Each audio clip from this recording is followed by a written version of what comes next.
અને રાત પડી તો ઠાકોરજી ને બધી ગોપીઓ બહાર નીકળવા માંડી. બધા એવા શૃંગાર ધારણ કર્યા હતા.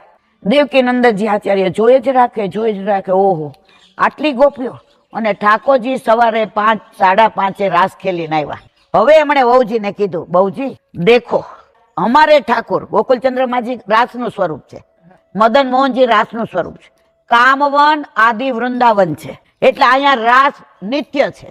ઠાકોરજીને એટલો ઉજાગરો છે, રાસ લીધા છે, શ્રમિત છે, એટલે વેલા મંગળા વેલા રાજભોગ કરીને પાછા આપણે અનુસર કરી દઈએ તો રાજનો ઉજાગરો છે તો બપોરે આરામથી પોઢી જાય.